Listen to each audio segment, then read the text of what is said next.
السلام علیکم، میں ہوں علینا الیاس اور پروگرام کا نام ہے بریک فاسٹ وتھ سجاد میر. آپ کو خوش آمدید کہتے ہیں. السلام علیکم میر صاحب، کیسے ہیں آپ؟ ٹھیک، بالکل. آپ سنائیں کیا حال چال ہے؟ I am all fine. اپنے پہلے سیگمنٹ کی طرف چلتے ہیں. پہلے سیگمنٹ کی طرف چلتے ہیں جس کا نام ہے ہیڈ لائنز. جی میر صاحب، کون کون سی ٹاپ سٹوریز ہیں؟ دو تین خبریں ایسی ہیں جو خاصی معنی خیز ہیں. جی. ایک تو جنرل رحیل کا بیان ہے، ہمارے رحیل شریف صاحب کا بیان ہے. انہوں نے کھل کر یہ بات کہی ہے کہ راہ کھل کر پاکستان میں کام کر رہی. میں نے 2 بار کھل کر لفظ استعمال کیا ہے. میں کھل کر اس طرح کہتا ہوں کہ اس طرح کے اشارے تو ملتے تھے لیکن آرمی چیف کا یہ بیان اس بات کا اعلان ہے کہ بھارت سے ہمارے تعلقات کیسے بہتر ہو سکتے ہیں جبکہ اس کی ایجنسی جو ہے پاکستان میں خاصا ایکٹیو ہے اور خاصی ایکٹیولی کام کر رہی ہے. لیکن انہوں نے بلوچستان میں کہا کہ ہم انشاءاللہ گوادر کی بندرگاہ بھی اس سال کے آخر میں آپریٹو ہو جائے گی اور ہم ہر ممکن کوشش یہی کریں گے کہ دشمن کے جو بھی ایجنٹ یہاں موجود ہیں اس کو کام کرنے نہ دیں. تو اس سے یہ لگتا ہے کہ پاکستان کے تعلقات میں جو ایک بہتری کی سمت چلتی دکھائی دیتی تھی وہ باسط کے بیان سے، وہ جو پاکستان کے ہائی کمیشن ہے دلی میں، انہی سے اندازہ ہو گیا تھا. انہوں نے کہا کہ اب کون سی بات، آپ کا تو جاسوس پکڑا گیا ہے اور اب حالات بدل گئے ہیں. اب انڈین ٹیم کوئی پاکستان نہیں جائے گی، جس پر انڈیا فورن آفس بھی تلملایا ہوا تھا اور دوول جو ان کا نیشنل سیکورٹی چیف ہے وہ بھی کچھ رابطے کی کوشش کر رہا تھا. لیکن لگتا ہے کہ فوج نے اس کو دوبارہ انڈورس کر کے یہ بتا دیا ہے کہ ہم کوئی اس سلسلے میں کسی کمپرومائز کے لیے تیار نہیں ہیں. ایک تو صورتحال یہ دکھائی دیتی ہے. دوسری وہی جو پاناما لیکس ہیں. آج نواز شریف جا رہے ہیں لندن میں اور وہ کہا جا رہا ہے طبی معائنے کے لیے. درست بات ہوگی. 5 سال پہلے ایمرجنسی میں ان کا آپریشن کرنا پڑا تھا، اوپن ہارٹ سرجری، کیونکہ وہ ایک پروسیجر کیا گیا تھا جو عام طور پر الیکٹرانک ہوتا ہے. اور وہ جس ڈاکٹر نے کیا تھا اس نے برطانوی کے پرائم منسٹر کا بھی کیا تھا، بڑے بڑے لوگوں کا کیا تھا، اور غیر معمولی نہیں ہوتا تھا کہ صبح آپ آئیں گے اور شام کو واپس چلے جائیں گے. لیکن اس کے لیے چونکہ بریڈنگ بند نہیں ہوئی تو نواز شریف صاحب نے خود ہمیں 10-15 لوگوں کو بلا کر بریف کیا تھا کہ کیا واقعہ ہوا، اور ایمرجنسی میں اوپن ہارٹ انہیں سرجری کرنی پڑی تاکہ خون بند ہو، بائی پاس نہیں تھا. اس کے لیے اب دوبارہ چیک اپ کے لیے وہ جانا چاہتے ہیں، اس میں کوئی شک نہیں ہے. لیکن ساتھ کہا گیا شاید زرداری صاحب سے ملے. آ رہا ہے کہ زرداری اگر ملیں گے، اعتزاز احسن نے کہا کہ وہ ان کے دربار میں جا رہے ہیں. دوسری طرف سے زرداری صاحب کی طرف سے اس طرح کا کہا گیا کہ انہوں نے شرائط رکھ دی ہیں کہ پہلے رینجرز کا آپریشن ختم کیا جائے. تیسری طرف سے یہ آیا خورشید صاحب تو ملتے ہی رہتے ہیں، رحمان ملک بھی ساکھ ڈار سے ملے ہیں. 20 منٹ اندر لگتا ہے کہ اندر سے باتیں بھی ہو رہی ہیں، کچھ ہو رہا ہے. جتنا واضح نظر آتا ہے پی ٹی آئی نے ملاقاتیں شروع کی ہیں، پیپلز پارٹی کے لوگوں سے بھی کی ہیں. بیان نہ دیں ان کے خلاف یہ بھی کہا ہے. سراج الحق سے بھی ملے ہیں. خبریں یہی آئی ہیں شاہ محمود قریشی کی بہت سی باتوں پہ ہمارے اتفاق ہے. جہاں تک میری اطلاع ہے جماعت اسلامی والوں نے کہا جی ہم آپ کے ساتھ ڈرنے ورنے میں شامل نہیں ہوں گے. کرپشن کے خلاف ہماری مہم ہے وہ الگ سے ہے، اور ہم یہ سڑک کی پالیٹکس کے لیے اقتدار میں آنے کے حق میں نہیں ہیں. پہلے ہی اسلام کا نام لینے پر ہم الزام ہے کہ وہ تشدد کے قائل ہوتے ہیں. ہم اس کام پہ نہیں پڑنے والے. تو بہت سی چیزیں جو اپس اینڈ ڈاؤنز ہو رہی ہیں آسان نہیں ہیں. یعنی یہ کہنا آسان ہے کہ یوں ہو جائے گا تو یوں ہو جائے گا، لیکن لگتا ہے کہ بہت سی طاقتیں، بہت سی لابیز، بہت سی انٹرنیشنل فورسز جو ہیں وہ کام کر رہی ہیں اور کام کرتی ہوئی دکھائی. اچھا، خبریں سن کے تو مجھے یہ لگ رہا ہے جیسے کہ نون لیگ یہ چاہ رہی ہے کہ پیپلز پارٹی ان کے ساتھ ہو جائے تاکہ آنے والے دنوں میں وہ ان کو سپورٹ کرے، اور پی ٹی آئی بھی یہ چاہ رہی ہے کہ وہ پروٹیسٹ میں ان کے ساتھ ہو جائے. سو یہ تو دوبارہ سے چاہے پی ٹی آئی کی بات کریں یا نون لیگ کی بات کریں تو وہی مکمکا والی جو ایک ہم کہتے ہیں چیزیں. میر صاحب ایسا ہے؟ وہ ایسا ہے کہ نہیں ہے، لیکن اس طرح کا تاثر تو یہاں ان خبروں سے ملتا ہے. ہر ایک ون اوور کرنے کی کوشش کرتے ہیں ایک دوسرے کو. یعنی اس کے تجزیے کی ضرورت نہیں، ہر ایک کوشش کرے گا کہ ایک دوسرے کو ون اوور کیا جائے. لیکن دوسرا مسئلہ بھی ہے نا جی، اگر پاناما لیکس کھلتی ہیں تو اس میں کوئی پیپلز پارٹی بھی دھلی دلائی نہیں ہے. عمران خان پر پرویز جی نے بڑے سخت الزامات لگائے کہ وہ نواز شریف کے بچوں کی بات کرتے ہیں، تیرے بچوں کی بات بھی آئے گی، اور 2 بیٹوں کی نہیں 3 بچوں کی بات آئے گی. یہ ایک سپر بلیک میلنگ ہے. یعنی یہ بھی ایک انڈرسٹینڈنگ ہے کہ عام طور پر پچھلے الیکشن میں تو ہوا تھا، ان الیکشن میں وہ یہ فیکٹر ہے، اس کا ذکر عام طور پر کسی الیکشن کمپین پہ نہیں آیا. پچھلی بار تصویریں چھپی تھی، اس بار زیادہ امکان تھا بہت سی باتیں آ جاتی. اس وقت تو قانون کے تحت بھی بہت کچھ ہو سکتا تھا لیکن نہیں آیا. یہ پارٹیوں کی ایک حد کے بعد کی انڈرسٹینڈنگ بھی موجود ہوا کرتی ہے، ایک دوسرے کے ساتھ ہوا کرتی ہے. عمران خان کوشش کر رہے ہیں، انٹرا پارٹی الیکشن انہوں نے ملتوی کر دی ہیں. وہ اپنے پارٹی کے ورکرز کو تیار کر رہے ہیں کہ دھرنے کے لیے یا رائے ونڈ جانے کے لیے اقتدار کی تیاری پکڑیں. لیکن یہ بھی کہا جاتا ہے لاہور تو ان کا گڑھ ہے، اور اگر انہوں نے بھی زبان پاک کی طرف رخ کر لیا تو کیا ہوگا. بالکل. یا وہ بنی گالا کی طرف وہاں چل پڑے تو کیا ہوگا. یہ ساری سیاست جو ہے یہ اپنا ایک خاص مفہوم کے ساتھ ایک خاص انداز کے ساتھ آگے بڑھتی رہتی ہے اور چلتی رہتی ہے. لیکن خیر یہ تو ایک مسئلہ ہے جس پر چلتے کہ سپریم کورٹ نے کہا بھائی سپریم کورٹ سو موٹو کیوں نہیں لیتا, سپریم کورٹ میں مقدمہ دیا جائے, چیف جسٹس سے کہا جائے کہ وہ کسی کو بنائے. ایک اخبار نے دیے نام بھی ان لوگوں کے کہ مفتی فرینسنگ ماہرین کے ایک ریٹائرڈ جج کے تحت یہ سب چیزیں شامل کی گئی ہیں, اور نام بھی اشتر و صاف کے حوالے سے سامنے آئے ہیں کہ وہ ایک کمیشن بنایا جا رہا ہے. لیکن ساری بحثیں جو ہیں وہ صرف اس مسئلے کو, یہ مسئلہ اچھل گیا ہے, ٹھیک, یعنی کہ آسانی سے بیٹھنے والا نہیں ہے, اور ٹیکنیکلی تو شاید ثابت کرنا مشکل ہو جائے, کسی کو مجرم ثابت کرنا قانون کی نگاہ میں, لیکن اخلاقی لحاظ سے کئی سوالات پیدا ہو چکے ہیں جس کے جوابات دینا سب پر فرض ہو جاتا ہے. اور چونکہ میرا خیال میں سبھی کے لیے مسائل ہوں گے. اب آ رہا ہے جی لندن میں نواز شریف جو ہیں وہ گولڈ سمتھ کے بیٹے کی حمایت کر رہے ہیں ایک مسلمان پاکستانی کے مقابلے میں. گولڈ سمتھ کا بیٹا جو ہے ان کا سالہ ہے رہا ہے, یعنی یمامہ کا بھائی ہے, اس کا ذکر کر رہے ہیں. اس طرح کی بہت سی بحثیں جو ہیں وہ پھر آنی جانی شروع ہو جاتی ہے. اچھا چیف جسٹس نے کہا بھی اپنے مسئلے آپ حل کرو, سیاسی حکومت یہ سارے مسائل حل کرے, ہمیں اس میں کیوں گھسیٹ رہے ہو. بات تو ان کی اصولی طور پر ٹھیک ہے, اور میرے خیال میں اس میں ایسی غلطی بات نہیں ہے. ایک اور نیا فیکٹر ہمارے جو سلسلے میں ہمیں جس پر غور کرنا چاہیے وہ امریکہ اور بھارت کا ایک ایگریمنٹ ہے جی, جس میں disaster ایش کارٹر جو ان کے دفاعات پر ہے, جس میں کہ ایک دوسرے کے اڈے استعمال کر سکیں گے, ایک دوسرے کا سامان استعمال کر سکیں گے. کیا مطلب بھائی؟ کہا جا رہا ہے چین کے خلاف دفاع بنایا جا رہا ہے. مزید مطلب کیا اڈے استعمال کرنے کا مطلب صرف یہی ہے کہ ایک زمانے میں اوباما نے آ کر ایشیا پائیوٹ کا ایک نام استعمال کیا تھا. اچھا, کہ ایشیا پائیوٹ سے مراد تھا کہ لڑائی ساؤتھ چائنا سی میں بڑھ جائے گی اور اس علاقے میں ہمیں اپنی قوت کو بڑھانا ہوگا, اپنی 60% فوجیں وہاں لے جانا ہوگی.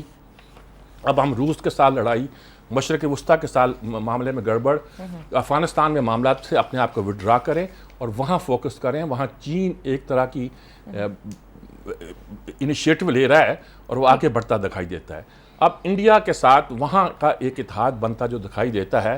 پاکستان کو اس کو تشویش ہو نہ ہو, لیکن عالمی سطح پر اس کے جو مسائل پیدا ہوں گے اس کا تعلق پاکستان سے خاصا گہرا ہوگا.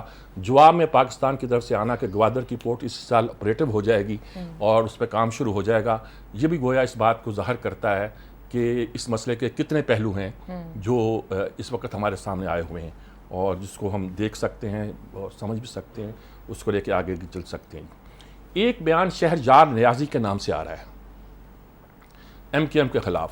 انہوں نے کہا میرے پاس ریکارڈ ہے, مانے نہ مانے ورنہ میں راک پیش کر دوں گا. اچھا, شہر خان نیازی کے بارے میں کہتے ہیں کہ ڈپٹی چیف مشن رہے ہیں یہاں برٹش کونسل کے.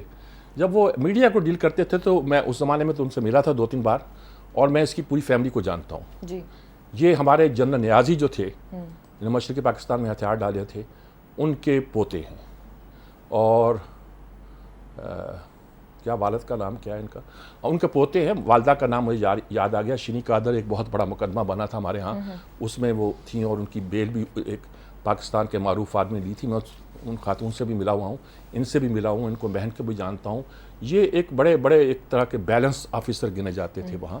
اب ان کے اتنی انفلوئنس ہوا ہے کہ اگر ان کے پاس ٹیپ پہ اور سب چیزیں موجود ہیں اور جن کو لیک کرنے کا کہہ رہے ہیں تو یقیناً یہ ایسے نہیں ہوا ہوگا. اس کے پیچھے کچھ کہانی ہوگی اور یقینی طور پر کچھ کہانی ہوگی. اور میرے خیال میں یہ ایک نیا موڑ آنے والا ہے اس پورے چکر میں. شہرجار کا اس طرح اوپن ہو کے آنا اور اس کو بیان کرنا اور پیش کرنا. اچھا, جب میں نے جنرل نیازی کا پوتا کہا تو اس کو نیگیٹو نہ لیا جائے, کیونکہ جنرل عمر کے بیٹے بھی تو یہاں ایکٹیو ہیں نا, اسد عمر اور زبیر عمر. میں تو جنرل عمر سے جس طرح میں ان سے ملا ہوں, مجھے تو ان کے بارے میں وہ رائے جو ہم اخباروں میں ہم بھی پڑھتے رہے یا لکھتے رہے ہوں گے ان پہ یقین نہیں آیا. وہ 20 بار ملے ہیں اور انہوں نے جو کہانیاں بیان کرتے تھے وہ ذرا بہت ڈفرینٹ تھی, ان کا مزاج ہی بہت ڈفرینٹ تھا. چنانچہ میں اس معاملوں میں نہ لیا جائے جس معاملے میں عام طور پر لیا جاتا ہے. یہ میں بیک گراؤنڈ بتاتا ہوں. شیریں نیازی ہیں ان کی والدہ, جو شیریں قادر کہلاتی تھی پہلے. وہ ایک لمبا کیس ہے, الگ کیس ہے, کچھ لوگوں کے ذہن میں ہوگا, کچھ کے ذہن میں نہیں ہوگا, دوبارہ اچھالنے کی ضرورت نہیں ہے. بہرحال یہ ہیں آج کی بڑی خبریں. اسی کے ساتھ ہم بالکل. ایک اور میں یہاں پہ سوال کرنا چاہوں گی میر صاحب, اس سے پہلے کہ ہم بریک پہ جائیں. وہ نعیم الحق صاحب نے جو فرمایا اشرف وطرے کے بارے میں, وہ کہتے ہیں ایک اور بندہ ہے جو نون لیگ کے بہت قریب ہے اور اس نے مجھے سارا چھوٹی موٹی خبریں اس طرح کی آتی رہتی ہیں. نعیم الحق کی بات کو کیا کروں میں, اس کی کوئی ویٹیج نہیں, میں مطلب کوئی اس کی بات, اگر عمران خان کی خبریں بھی ہم نے جلدی جلدی پڑھ لی ہیں تو پھر نعیم الحق کی بلا کا نام ہے. اسی پہ لیتے ہیں ایک چھوٹی سی بریک. اسٹے ود اس.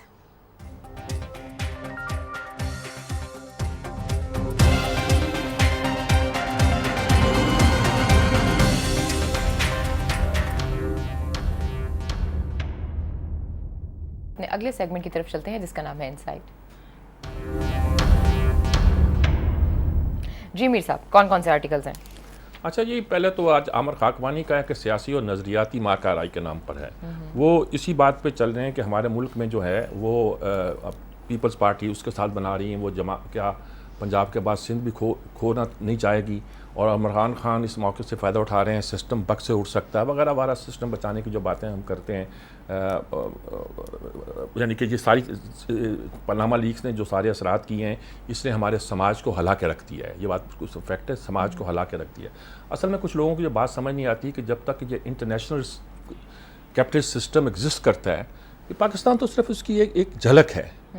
اس کے اندر تو بڑے بڑے پارسا, جس سے ہم آج اس معاشرے میں پارسا کہتے ہیں, ان کے پول کھولنے لگتے ہیں. اس میں کوئی فرق نہیں نظر آتا, اور اس کو لیگلی جائز کہا جاتا ہے ساری باتوں کو. تو اس لیے ہمیں یہ بات تسلیم کرنی چاہیے, یہاں تو ہمیں اس سسٹم کو الٹا کے پھینکنا ہے.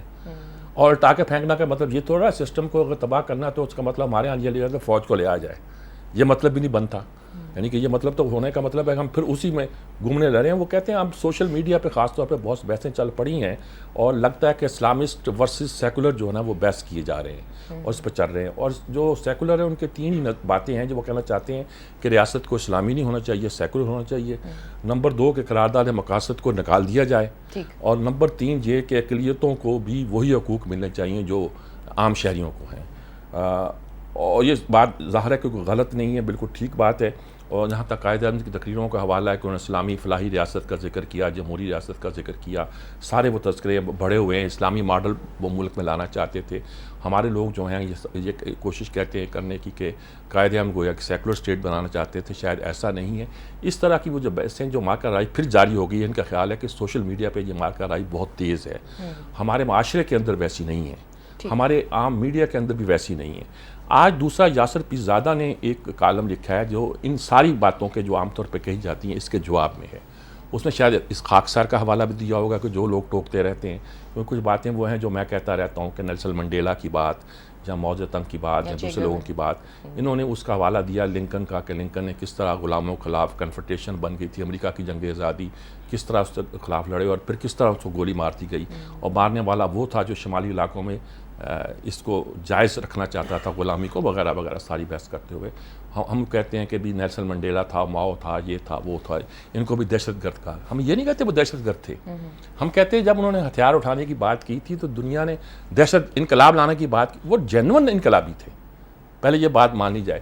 میرا کہنا صرف یہ ہے کہ جب اس کے پیچھے جو فکری مغالطے دور کی, جو فکری بیک گراؤنڈ اس کو ختم کیا جائے, تو اس کا مطلب یہ نہیں ہوتا کہ مطلب یہ ہوتا ہے کہ جب وہ پورے جو فکری بیک گراؤنڈ اس میں آپ کہتے ہو کہ اصل قصور تو اسلام کا ہے, جہاں اسلام پاکستان کے دستور میں اسلامی ریاست کا ذکر کر دیا اس لیے دہشت گردی پھیل گئی ہے, یہاں یہ کہہ دیا کہ اس کے بعد آپ نے قرارداد مقاصد پاس کر دی اس لیے پھیل گئی ہے, تو اس کو میں سمجھتا ہوں کہ یہ مناسب نہیں ہے. ان کے پیچھے بھی ایک فکر تھی, ان کے پیچھے بھی ایک فکر. آپ کہتے ہیں کہ جی انہوں نے اس بات پہ لڑائی نہیں لڑی کہ آپ سکرٹ چھوٹے کیوں پہنتے ہیں یا بڑے کیوں پہنتے ہیں. اگر سکرٹ پہننے کا مسئلہ ہے تو پھر تو یہ ہے نا کہ اس کے لیے دہشت گرد ہونا ضروری نہیں ہے, اس لیے اسلامی ذہن رکھنے والا اپنی بات کرے گا. اس پر تو یہ ہے کہ وہ لوگ جو یہ کہتے ہیں کہ حجاب ڈالنے سے آدمی دہشت گرد ہو جاتا ہے مغرب میں, تو پھر وہ بھی غلط کہتے ہیں. تو میرا کہنے کا مطلب یہ ہے کہ جب بحث کو آپ مذہبی پیراڈائم میں لے آئیں گے اور اس کے بعد دہشت گرد کا فیصلہ اس سے کریں گے, اور کسی کے درست اور غلط ہونے کا فیصلہ اس بات پہ کریں گے کہ اگر اس کی فکر دہشت گردوں کی ہے, وہ فکر چاہے لیفٹ کی ہو, چاہے رائٹ کی ہو, چاہے اس طرح انقلابی کی ہو, چاہے غیر انقلابی کی ہو, وہ ایک اور فکر ہے. اور اگر وہ فکر جو ہے وہ کوئی نظریاتی بنیادوں پر ہے اور آپ اس کی تائید یا تردید اس بنیاد پر کرتے ہیں تو وہ غلطی. لیکن اس نے بہت سلیقے کے ساتھ اپنے پوائنٹ آف ویو کو ایلیبوریٹ کیا اور بیان کیا ہے کہ دیکھیں مطلب کہنے کا مطلب یہ تھا کہ ہم یہ تھوڑا کہتے ہیں جن لوگوں کو آپ کہتے ہیں کہ وہ بھی ایک زمانے ہم کہتے ہیں کہ جب موقع ملتا ہے آپ ان کو دہشت گرد کہہ دیتے ہیں, جب موقع ملتا ہے آپ انہیں حریت پسند کہہ دیتے ہیں. یہ آپ کی یعنی کوئی حسن خیال تو نہیں جو کسی کو دہشت گرد کو حریت پسند کو دہشت گرد بنا دے وغیرہ وغیرہ. تو چنانچہ ان باتوں پہ غور کرنا چاہیے, اور میرا خیال میں یہ ایسی باتیں نہیں ہیں جن پر کوئی زیادہ غور و فکر کی ضرورت ہے. میرا خیال میں اسی کے ساتھ میں وقفہ لیتے ہیں تاکہ باقی آرٹیکل ہم جلدی پڑھنا چاہتے ہیں, ہمارے پاس آج وقت بہت کم ہے اور مہمان ہمارے بہت خاص ہیں اور ڈسکشن کا سلسلہ بھی جاری ہے, مزید آرٹیکلز بھی شامل کریں گے. لیکن جیسے کہ میر صاحب نے کہا وقت ہو ایک چھوٹی سی بریک کا. اسٹے ود اس.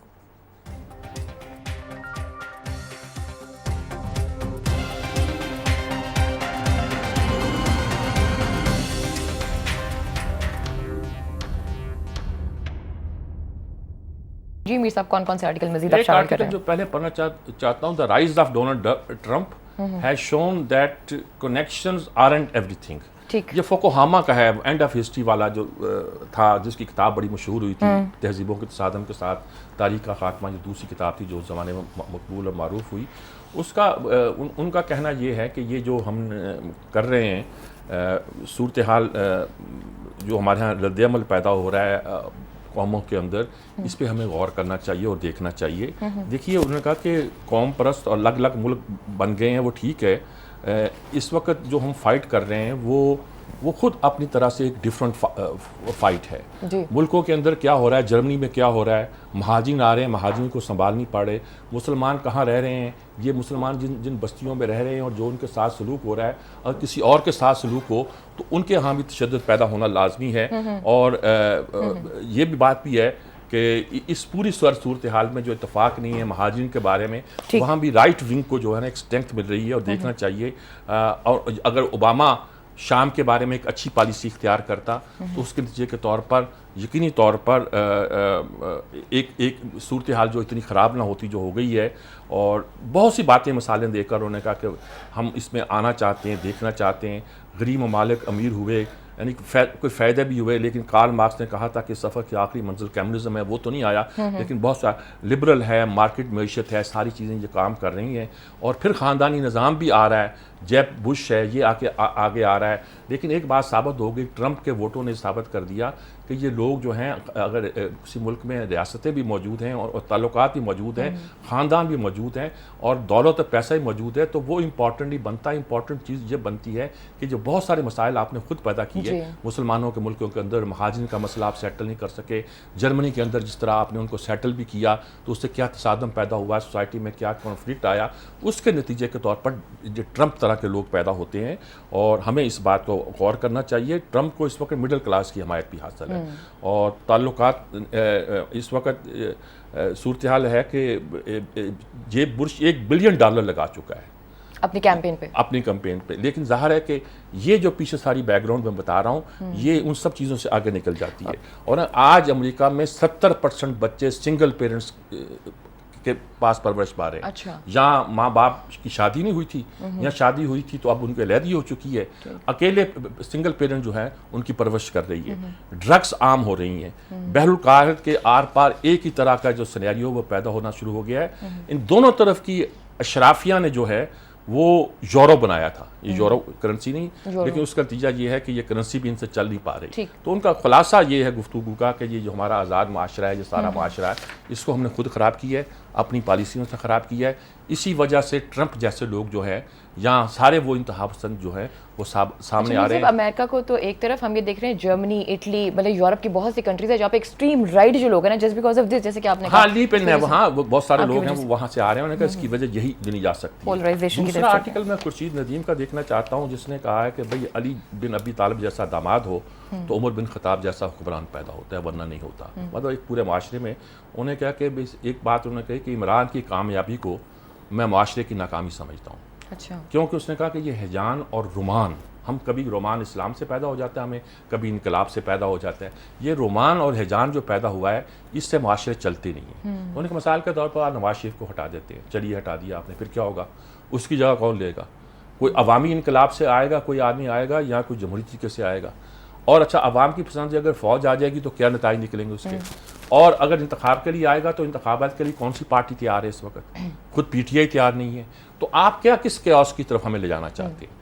یہ جو ہمارے ہاں ایک وقت میں ایک رومان اور ایک ہیجان پیدا کرتا ہے, اس سے ہمارے لیے بہت سے سوالات جو ہیں وہ جنم لیتے ہیں. انصاف نہ سڑکوں پہ ہوتا ہے جس طرح انقلاب فرانس میں ہوا تھا کہ گردنیں کٹنے لگیں, نہ دوسرا طریقہ یہ کہ عدالتوں میں کیا جائے, اور عدالتوں میں کرنے کے لیے ہم تیار نہیں ہوتے.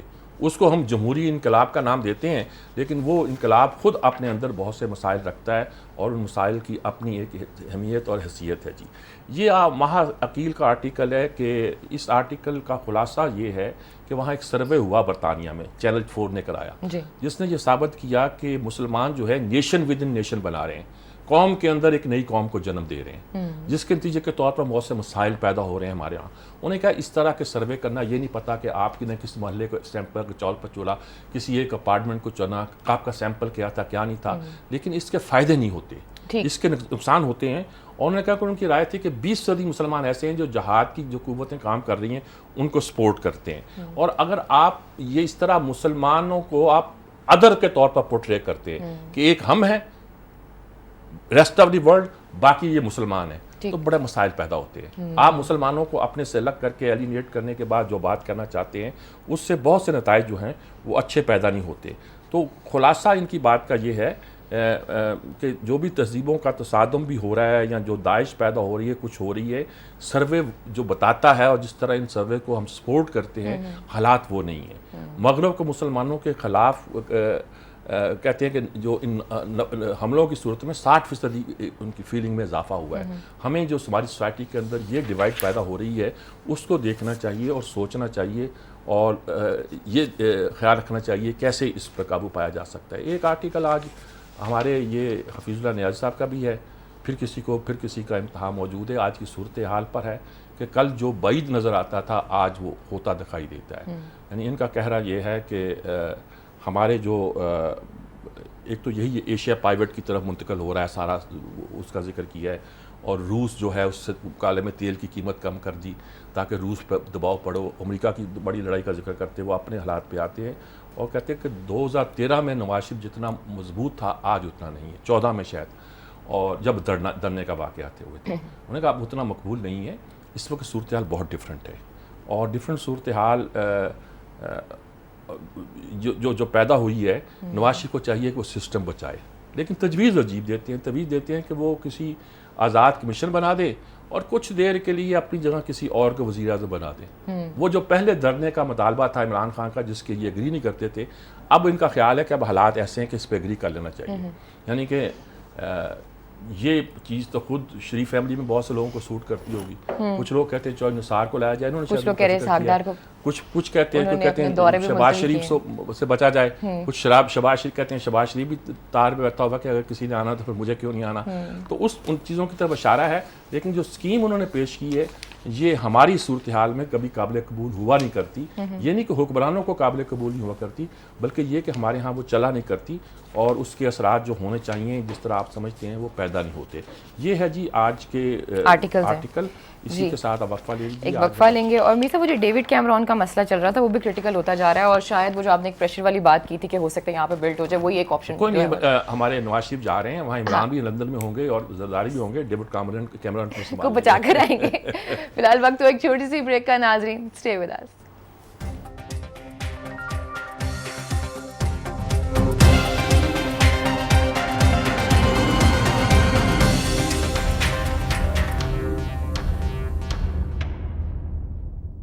سیگمنٹ کی طرف چلتے ہیں جس کا نام ہے انپٹ. اور آج اسٹوڈیو میں ہمارے پاس بہت ہی اسپیشل جو گیسٹ ہیں ہمارے ساتھ موجود ہیں. ڈاکٹر امجد ثاقب صاحب ہیں, ایگزیکٹو ڈائریکٹر ہیں اخوت کے, وائس چیئرمین ہیں PEF کے. ہینڈڈ اوور ٹو یو میر صاحب. اصل میں یہ تعارف بے معنی سا ہے جی. ڈاکٹر امجد ثاقب صاحب جو خود ایک علامت ہیں جی, آئیکن ہے ہمارے ہاں خدمت خلق کی جی. یعنی کہ انہوں نے خدمت کے نام سے جو ادارہ, اخوت کے نام سے جو ادارہ بنایا ہے, جو خالص ہمارے جو کانسیپٹ ہے مواقعات کے, اخوت کے اسلامی, اس پر ان کی بنیاد ہے. اور اس کے ساتھ پورے ویسٹرن جو آج کی ماڈرن سٹائل ہے اس کو انہوں نے انڈرسٹینڈ کر کے یعنی انٹرسٹ فری لوگوں کو مدد کرنے کا طریقہ جو ہے جو یہاں پاکستان کے علاوہ کہیں رائج نہیں ہوا. اس کا رزلٹ یہ ہے کہ پنجاب کی حکومت کو بھی کہیں پیسے دینے ہوتے ہیں لوگوں کو تو وہ ان کی خدمات حاصل کرتی ہے کہ پیسے صحیح ہاتھوں میں جائیں گے, اس میں بے ایمانی نہیں ہوگی, کرپشن جو بیوروکریسی کرتی ہے عام طور پر. تو امجد صاحب کو معلوم ہے ڈاکٹر صاحب کہ میں پہلے ہی بڑا آپ کا مداح ہوں, ان کے گروؤں کے کبھی کبھی میں خلاف بول دیتا ہوں لیکن ان کے ہمارے گرو تو آپ ہیں. یہ اچھا جی. ڈاکٹر صاحب ایک تو پہلے اخوت کا کانسیپٹ لوگوں کو سمجھ آنا چاہیے. ڈاکٹر یونس کا جو کانسیپٹ تھا اس میں بہت انٹرسٹ ہے اور اس کے باوجود بھی دنیا نے اس کو ایکسیپٹ کیا, پاپولر کیا. ان کا کہنا تھا کہ انٹرسٹ لینے سے ہمارا پیسہ بڑھتا ہے اور پیسہ بڑھتا ہے ہم لوگوں کو زیادہ خدمت کرتے ہیں. آپ کا کانسیپٹ ہے کہ جب سود ڈالا تو بے برکتی آ گئی. تو کیسے آپ اس کو لے کر اور پنجاب گورنمنٹ کو کیسے قائل کیا کہ وہ بھی دیکھیں سب سے پہلے امیر صاحب میں بڑا مشکور ہوں آپ کا کہ آپ نے یہ موقع دیا. پہلی بات تو سر یہ ہے کہ اخوت صرف قرضے دینے کا نام نہیں ہے. ٹھیک ہے ہم نے اس کو ایک لارجر ویژن کے ساتھ اس کو منظم اور مرتب کیا ہے. ہم ایک ایسا معاشرہ بنانا چاہتے ہیں آپ کے ساتھ مل کے, باقی لوگوں کے ساتھ مل کے, جس میں ہر شخص کو عزت اور آبرو سے زندہ رہنے کا حق حاصل. ٹھیک ہے. اس کا ایک راستہ یہ ہے کہ اس کو سیلف امپلائڈ کر دیا جائے, اس کو کچھ پیسے دے دیے جائیں, اس کو روزگار نہیں مل رہا تو وہ کاروبار کرے اور اس کاروبار سے وہ ترقی کرتا ہوا آگے بڑھے, کیونکہ غریب آدمی کو بینک قرضہ دیتا نہیں. اب اس کا جو مروجہ طریقہ کار 30-40 برس سے چل رہا تھا وہ تھا گرامین ماڈل, جس میں لوگوں کو چھوٹے قرضے دیتے ہیں لیکن اس میں 30-40-50% مختلف ممالک میں اس میں مائکرو فائنینسنگ کے نام پہ ہمارے ہاں بھی کچھ ادارے اور بھی قائم ہوئے ہیں سود لیتے ہیں. تو وہ ان کا اپنا طریقہ کار ہے, ہمیں اس پر اعتراض کی کوئی کسی قسم کی گنجائش نہیں ہے. لیکن ہم سمجھتے ہیں کہ ایک ایسا نظام بھی ہونا چاہیے جو ہماری تہذیبی اقدار اور ہماری فیتھ کے ساتھ الائنڈ ہو. ٹھیک ہے. یعنی آپ مجھے قرض دیتے ہیں, آپ میرے دوست ہیں, 100 روپے یا 1000 روپے یا 10,000 روپے, تو مہینے بعد آپ مجھ سے وہ واپس لیتے ہیں, کوئی زائد رقم تو نہیں لیتے. تو ہم نے کہا کہ اسی انفرادی قرض حسن کے نظام کو انسٹیٹیوشنلائز کر دیا جائے. تو ایک قرض حسن فنڈ بن جائے جس میں مخیر حضرات پیسے جمع کروائیں اور وہ پیسے جو ہے دیانتدارانہ طریقے سے مستحق لوگوں کو پیش کیے جائیں, وہ اس کو واپس کریں, پھر کسی اور کو دے دیے جائیں. تو یوں یہ ایک ریوالونگ فنڈ کے طور پر چلے اور اس شخص کی محنت کا پھل اس کی جھولی میں گرے. ٹھیک ہے. اس سے کوئی زائد رقم وصول. آپ سنا اوور ہیڈ بھی کوئی نہیں آپ کے بنتے ہیں؟ ہم اوور ہیڈ بنتے ہیں ہمارے, لیکن بہت کم ہوتے ہیں. ظاہر ملازمین کی تنخواہ تو ہوتی ہے لیکن ہم بہت کوشش کرتے ہیں کہ اچھی مینجمنٹ پریکٹس. کتنے اوور ہیڈ ہیں آپ کے؟ مثلا میں آپ کو ایک مثال دیتا ہوں کہ ہمارے 500 الحمدللہ دفاتر ہیں اور ہمارے پاس ایک بھی کار نہیں ہے. تو ہم نے بالکل ڈاؤن ٹو ارتھ, اور 3000 ملازم ہیں, ان کو تنخواہ دینی ہے, اسٹیشنری ہے, یوٹیلیٹیز ہیں.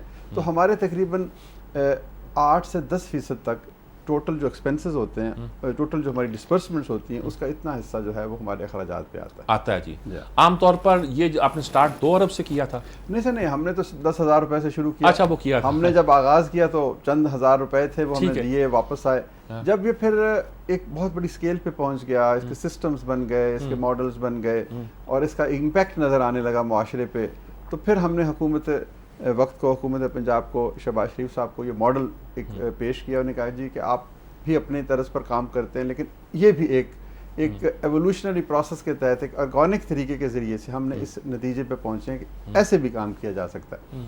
تو انہوں نے اس کو اپریشیٹ کیا, پھر کچھ وقت لیا, اس کو اسٹڈی کیا مختلف محکموں سے, مختلف انڈیپینڈنٹ ذرائع سے کہ کیا واقعی یہ ایسے ہی نتائج اس کے نکل رہے ہیں. پھر اس کے بعد انہوں نے کہا کہ اسی طرح کا ایک فنڈ ہم حکومت کی طرف سے بھی بنائیں گے تجربے کے طور پہ.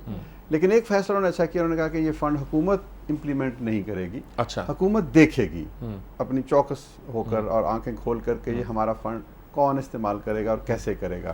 تو وہ ایک ٹرانسپیرنٹ, وہ اسی کا حصہ ہے کہ وہ الگ ہے؟ نہیں, وہ الگ ہے. وہ الگ ہے. آپ کا اپنا کتنا ہو گیا؟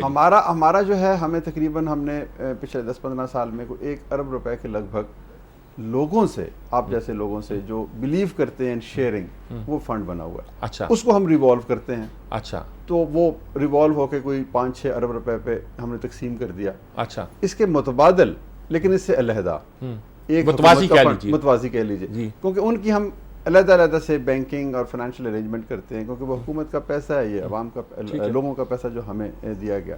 تو حکومت کا پیسہ بھی اصول وہی ہیں کہ ہم بغیر سود کے دیتے ہیں, بغیر سیاست کے دیتے ہیں, بغیر کسی ذاتی منفعت کے دیتے ہیں, بغیر کسی فقہ, برادری, رنگ, نسل, کوئی امتیاز بھی, اور مسجد میں بیٹھ کے دیتے ہیں. تو دونوں پروگراموں کے اصول ایک ہیں لیکن یہ دونوں پروگرام ایک دوسرے سے علیحدہ چل رہے ہیں. وہ کتنا ہو گیا؟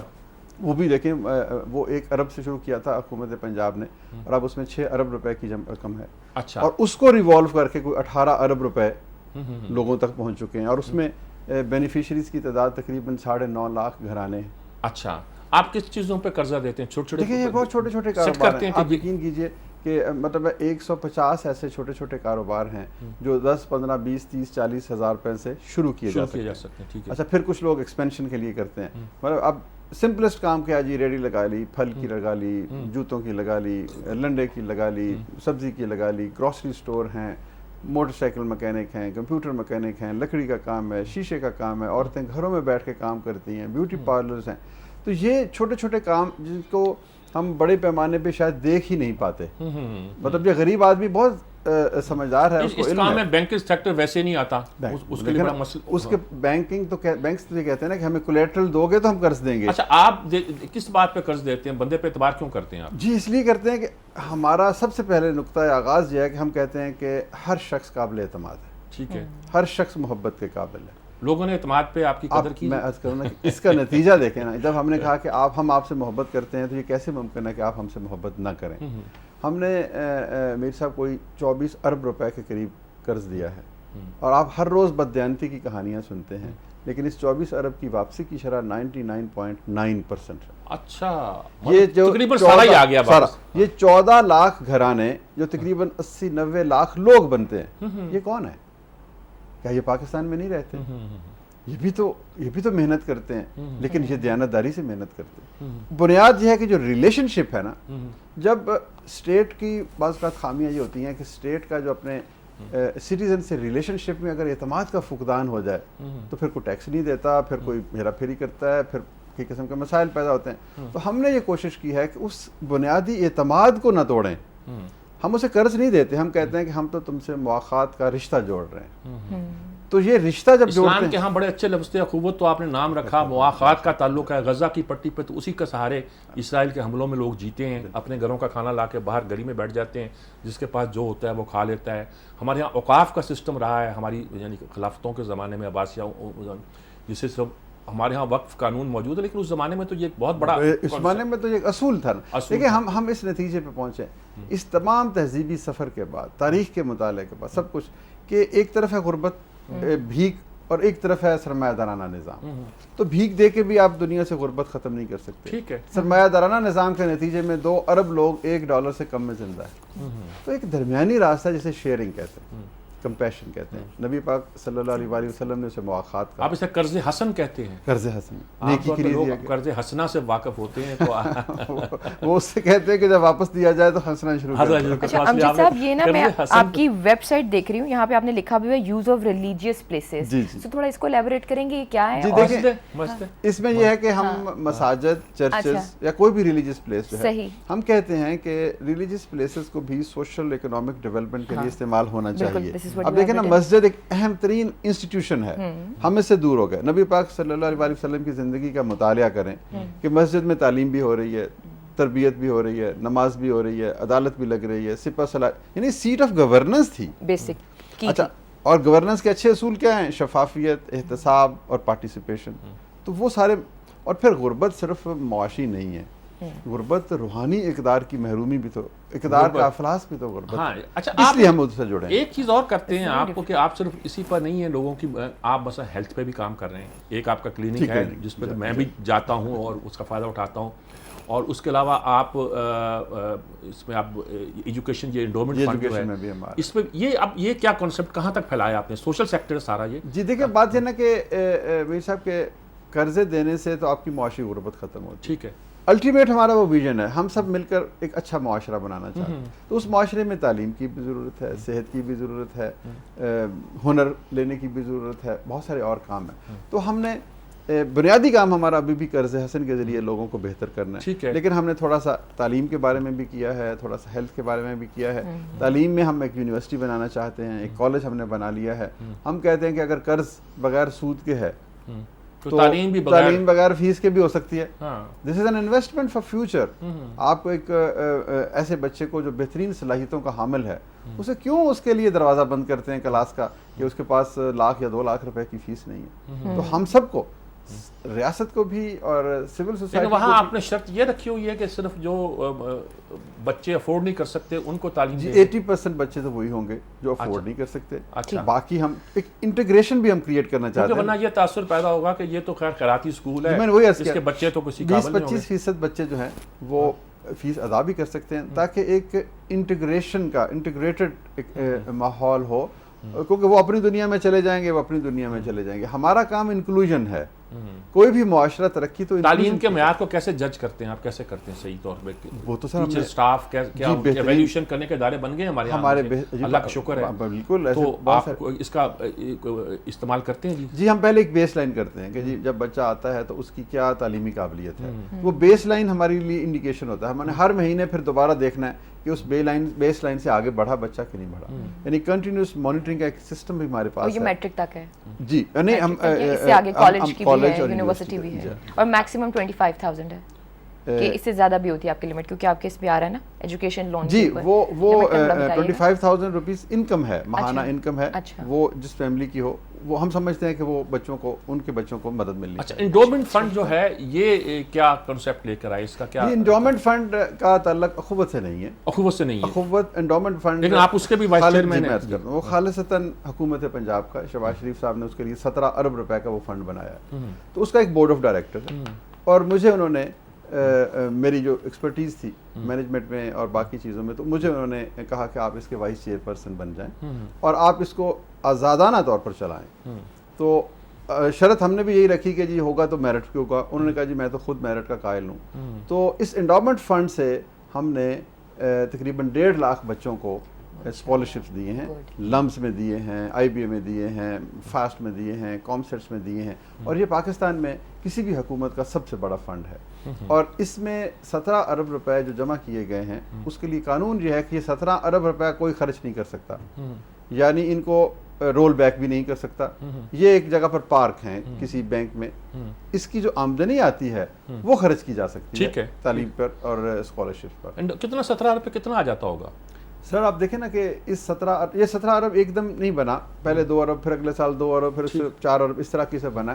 تو ہم تقریباً اس کی آمدنی سے 6 ارب سے زائد رقم کے اسکالرشپ دے چکے ہیں. اچھا اچھا اچھا. تو اعلیٰ تعلیم کے لیے بھی؟ جی اس میں تھوڑا سا مڈل ہے، پھر میٹرک، پھر ایف ایس سی کے بعد پھر ہائر ایجوکیشن، پھر انٹرنیشنل ایجوکیشن کے لیے بھی دیے جاتے ہیں. اور یہ امیر صاحب ایسی ایسی کہانیاں ہیں، ایسے ایسے مستحق اور بریلینٹ بچے ہیں. کوئی مزدور کا بچہ ہے، کوئی پلے دار کا بچہ ہے، کوئی کسی دور دراز گاؤں کے امام مسجد کا بچہ. پچھلی بار وہ فنکشن تھا آپ کا تعاون سے جنگ کے اور کولیبریشن کے ساتھ، مجھے بھی تقریر کرنے کا موقع. وہ ایک بچی نے آ کے تقریر کی کہ جس کی ماں جو تھی، باپ کس طرح میٹرک میں انتقال کر گیا تھا، اس کس سے محنت سے پکڑا. جب یونیورسٹی میں گئی تو اس کو خیال نہیں تھا کہ یہ انڈومنٹ فنڈ سے مجھے مل سکتا ہے. انہیں خیال تھا سفارش کے بغیر ملتا نہیں.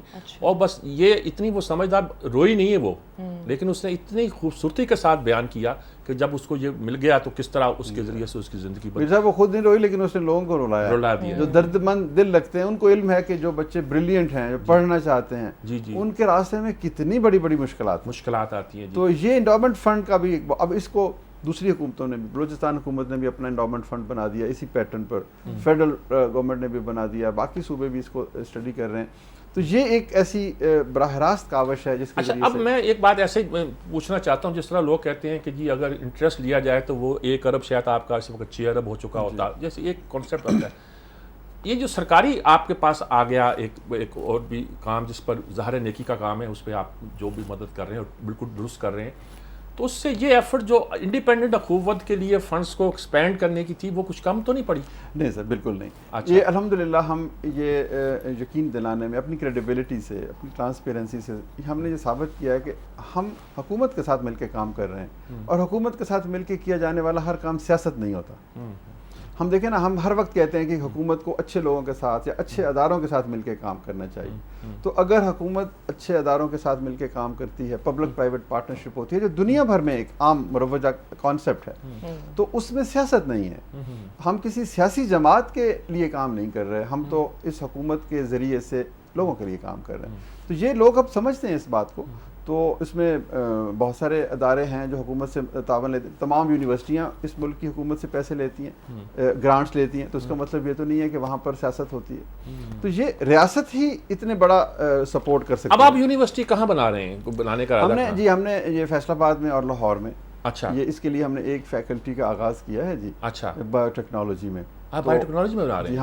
ہم نے کہا کہ وہ کام کرنا ہے وہ ان شعبوں میں جو پاکستان کو اس کی سب سے زیادہ ضرورت ہے. دیکھیں, bio technology is the science for 21st century. ٹھیک ہے, ہم اس میں بہت پیچھے ہیں. صرف 22 یونیورسٹیز میں یہ سبجیکٹ پڑھایا جاتا ہے. تو ہم نے اس کے اوپر ایکسپرٹیز ڈیولپ کرنے کا فیصلہ کیا. تو یہ ہماری بایو ٹیکنالوجی کا ایک خصوصی شعبہ. اسٹینڈرڈ اس کا کیا؟ ہم تو بڑے بڑے خواب دیکھنے والے لوگ ہیں. ہم تو کہتے ہیں کہ یہ کچھ وقت کے بعد ہمارے ملک کا ہارورڈ بنے, ہمارے ملک کا آکسفورڈ بنے. تو لیکن ظاہر ہے کہ وہ ایک دن میں مراحل طے نہیں ہوتے. بہرحال ہم نے جو کام کرنا ہے وہ تمام تر دیانت, صداقت اور ایک آئیڈیلزم کے ساتھ. یہاں کیمپس کہاں ہے لاہور میں؟ لاہور میں ابھی کیمپس نہیں شروع ہوا. ہم نے زمین خرید لی ہے, ہمارے کچھ ڈونرز نے دی ہے. تو ان قریب وہاں پر ہم تعمیر شروع کر رہے ہیں. یہ فیروز پور روڈ پہ. اچھا, فیروز پور روڈ پہ, یعنی سینٹرل جگہ پہ آپ؟ جی جی بالکل. یہ کلمہ چوک سے آپ کو 40 منٹس کی ڈرائیو ہوگی. اچھا, ادھر اس طرف. ٹھیک ہے, بہت اچھی. یعنی اب یونیورسٹیاں تو شہر کے اندر نہیں بن سکتی نا جی. اب جتنی یونیورسٹیاں ہیں, لاہور یونیورسٹی ہے, سپیریئر یونیورسٹی ہے, بیکن ہاؤس یونیورسٹی ہیں, ساری ایک طرح سے رائیول روڈ کے ایک اس طرف زیادہ رقبہ چاہیے, زیادہ جگہ چاہیے. اچھی یونیورسٹی کے لیے تو رقبہ چاہیے نا جی. بالکل. اگر ویسے گیراج میں کھولنا چاہتے ہیں تو آپ جب چاہے کھول لیں, کوئی فرق نہیں پڑتا اس کو روکنے کے لیے. اچھا, اب اخوت کا جو پروجیکٹ ہے اس میں آپ نیکسٹ سٹیپ کیا؟ اب اس پہ ایک تو ہے آپ لوگوں کی مدد کرتے ہیں, جو آپ بتا رہے ہیں کتنے گھرانے, 6 ارب 13 لاکھ گھرانے ہو چکے ہیں. جو آپ سے فائدہ اٹھا کر, یا آپ سے نہیں, اللہ کے دیے ہوئے پیسوں سے فائدہ اٹھا کر اللہ نے تو آپ کو امانت امین کے طور پر بٹھایا, وہ جب زندگی میں ایک ثابت قدم ہو جاتے ہیں تو کیا وہ مددگار ثابت ہوتے ہیں؟ یہ آپ دیکھیں, ہم نے اخوت کو, لوگ کہتے ہیں جی آپ کا حاصل کیا ہے, آپ کا نتیجہ کیا نکلا ہے. تو ہم کہتے ہیں کہ مان لیا کہ ہم نے غربت اس ملک سے ختم نہیں کر پا رہے, لیکن 2 چیزیں ہم نے ثابت کی ہیں. ایک چیز یہ ہے کہ لوگوں کو اعتماد کیا جائے تو وہ خود کو اعتماد کا اہل ثابت کرتے ہیں, قرضے واپس کرتے ہیں, اور ایماندار ہیں. اور تیسری چیز, ہم ان کو یہ میسج بھی دیتے ہیں. ہم انہیں یہ کہتے ہیں کہ دیکھو بھی, اگر اس رقم سے تمہاری زندگی میں کوئی تبدیلی آئی تو پھر تمہیں بھی چاہیے کہ تم اپنے جیسے اپنے سے کم تر کسی شخص کی مدد کرو. تو کیا آپ یقین کریں گے کہ یہ ہمارے 70% لوگ ہمارے ڈونرز بن گئے. اچھا, یہ 100% رقم بھی واپس کرتے ہیں, اچھا کاروبار بھی کرتے ہیں, اور انویسٹ بھی کرتے ہیں, اور اس کے بعد اوور اینڈ ابو عطیہ دیتے ہیں اسی قرض حسن فنڈ میں. وہ یہ کہتے ہیں کہ میری زندگی میں اگر خوشی آئی ہے تو میں بھی کچھ نہ کچھ رقم جمع کروں گا, پے بیک کروں معاشرے کو. جس نے اب آپ دیکھیں کہ 70% بے شک وہ 1 روپیہ روز دیتے ہیں, 2 روپے دیتے ہیں, لیکن ظاہر ہے جس شخص نے کمانا ہی 1000 روپے, اس میں سے وہ 1 یا 2 روپے کی اگر ڈونیشن دیتا ہے تو یہ اس کی ریفلیکشن ہے اس کی اپنی مثبت سوچ کی. تو اس طریقے سے اگر ایک بڑا آدمی جو کروڑ پتی ہے وہ لاکھوں دیتا ہے تو یہ بھی. اچھا امجد صاحب, جو ہمارے دیہی علاقے ہیں یہ اس کو بھی کور کرتا ہے؟ بیکاز جی, ہم انٹیریئر کا ایشو ہوتا ہے, زیادہ فوکس ہمارا شہری اور چھوٹے قصبوں میں ہے, لیکن ہم کوئی 40 کے قریب رورل یونین کونسلز ہیں اس میں بھی کام کر رہے ہیں, اور اس میں یہ کام زیادہ میرے سب زیادہ سکسیسفل بن کے سامنے آیا ہے کہ لوگوں نے. اچھا سب بہت سارے ادارے کام کر رہے ہیں جن کو میں مانیٹر بھی کرتا رہتا ہوں, اب نام نہیں لوں گا وہ خاص ہو جاتے ہیں. تعلیم کے بھی کام کر رہے ہیں, اسکول بہت کھولے, 4-5 ادارے ہیں جنرلی 6-7 اسکول کھولے انہوں نے, بہت غریب علاقوں میں کھولے. صحت کے لیے بھی کام کرنے والے یہاں کام نہیں ہیں, بہت سارے ہیں. بلکہ میں تو کہتا ہوں کہ اگر یہ صحت کے شعبے میں اور تعلیم کے شعبے میں کام نہ کرے تو پورا پاکستان انپڑھ ہو جائے جی. اگر صحت کے شعبے میں کام نہ کرے تو لوگ تو ڈسپلن نہیں خرید سکتے. تو کوئی ان سے کولیبریشن کا بھی کوئی شکل بنتی نظر آتی ہے؟ جی بالکل, ہم تو بہت کوشش کرتے ہیں کہ دیکھیں, میں نے عرض کیا نا کہ کوئی ایک شخص, ایک ادارہ کوئی ایسا نہیں ہے جو اس ملک کے تمام مسائل کو حل کر سکے. یہ تو ایک پرائیویٹ سیکٹر کو بھی آنا پڑے گا, پبلک سیکٹر کو بھی آنا پڑے گا, سول سوسائٹی کو بھی آنا پڑے گا. تو یہ ایک تکون ہے جس میں باہمی ایک ارتباط اور شراکت ہوگی تو کام بنے گا. اور پھر سول سوسائٹی کے اندر رہتے ہوئے جو NGOs کام کرتی ہیں, بے پناہ کام کرتی ہیں. آپ یقین کریں میر صاحب, میں نے جب سے یہ کام شروع کیا ہے میرا اعتماد کئی گنا بڑھ گیا ہے انسانیت پر اور پاکستان پر. ہر گلی کوچے میں ایک عبد ستار ہی بیٹھا ہے جو اچھا کام کر رہا ہے, جو قربانی دے رہا ہے, جو کسی کے آنسو پونچھ رہا ہے, جو کسی کے سر پر آنچل جو ہے نا وہ رکھ رہا ہے. اور لیکن تھوڑا سا ایک المیہ یہ ہے کہ اچھے لوگ آپس میں تعاون کم کرتے ہیں. مجھے نہیں پتا آپ بڑے باشعور ہیں کہ شر کی قوتیں جلدی مل جاتی ہیں، نیکی کی قوتیں جو ہیں وہ اپنے اپنے دائرہ کار میں سب پہ شک کرتی رہتی ہیں کہ پتہ نہیں وہ نیک ہے کہ نہیں ہے. یہ آپ تحریک شروع کریں کہ اچھے لوگوں کو بھی اکٹھا ہو کے کام کرنا. یہ بہت اچھی بات ہے جی. اچھا ایک بات میں جو آخری بات آپ سے پوچھنا چاہتا ہوں پھر چھوٹا بات کوئی یہ ہے کہ جو پنجاب کے پروجیکٹ ہیں حکومت کے وہ تو پنجاب میں ہی ہیں. جی جی. اخوت کو آپ نے پنجاب سے باہر نکالا ہے؟ جی اخوت پورے پاکستان میں ہے جی. ہم گلگت بلتستان میں بھی کام کر رہے ہیں، ہم سندھ میں کام کر رہے ہیں، ہم بلوچستان میں کام کر رہے ہیں، ہم فاٹا میں کام کر رہے ہیں جہاں پر جانا ذرا مشکل ہے، اور ہم لیاری جیسے علاقوں میں جہاں پر اہل کراچی بھی سمجھتے ہیں کہ حالات بہت اچھے نہیں ہیں، تو وہاں جا کے ہم کام کر رہے ہیں. ہمارے لیے کوئی تمیز نہیں ہے کیونکہ ہم تو پورے پاکستان کو اپنا گھر سمجھتے ہیں، اور اس میں جو ہم نے کالج بھی بنایا، یونیورسٹی بھی بنائی، اس میں بھی 20% بچے ہر صوبے کے ہیں. اچھا اچھا. مطلب ہے کہ بے شک پنجاب کی آبادی 50% ہے تو، لیکن یہاں پر بھی پاپولیشن کے حساب سے نہیں بلکہ یونٹ کے حساب سے. تو 20 بچے بلوچستان سے، 20 سندھ سے، اس طریقے سے. تو وہ ایک چھوٹا سا، کیونکہ اس سول سوسائٹی آرگنائزیشن ہمیں پورے پاکستان سے لوگ سپورٹ کرتے ہیں. We work for the whole nation. تو یہ ایک اور ہماری ایک. اچھا اب آخری بات پوچھنا چاہتا ہوں کہ اگر آپ میسج دینا چاہتے ہیں اس وقت لوگوں کو، کچھ آپ کہنا چاہیں گے؟ جی میسج میرا سر یہی ہے، ایک تو یہ ہے کہ پاکستان میں بے پناہ پوٹینشل ہے، پاکستان پر یقین رکھیے، پاکستان پر اعتماد رکھیے. قومیں غربت سے نہیں مرتی، قومیں بے یقینی سے مرتی. ٹھیک بات ہے، بڑی اچھی تو بات ہے. امید. اور دوسرا یہ ہے کہ مواخات، شیئرنگ ہوگی تو اس معاشرے کے تمام دکھ درد ختم ہو جائیں گے. بہت thank you very much doctor صاحب، آپ نے بہت تفصیل کے ساتھ اس بات کو بیان کیا جی. کانسیپٹ کلیئر ہونا ضروری ہے جی، اور جو کام ہو رہا ہے اس کی اپریسیشن بھی، اپریسیشن صرف تعریف کا معنی میں نہیں بلکہ اس معنی میں اس کو سمجھنا، اس کی تفہیم بھی بہت ضروری ہے. تو میرا خیال میں ڈاکٹر صاحب کی ان باتوں سے بہت شکریہ ونس اگین. مجھے بہت کچھ جاننے کو ملا اور لوگوں کو بہت ملا، اور امید کرتے ہیں کہ لوگ جو ہے وہ اخوت اور جو پنجاب فنڈ ہے اس کے لیے مزید پارٹیسپیٹ کریں تاکہ جو عام بندہ ہے، جو عام شخص ہے، اس کی زندگی کو تھوڑی کسی حد تک جو ہے ہم اسے بہتر بنا سکیں. مجھے اور میر صاحب کو اجازت دیجیے، اپنا بہت خیال رکھیے. کل دوبارہ ملاقات ہوگی، تب تک کے لیے اللہ حافظ.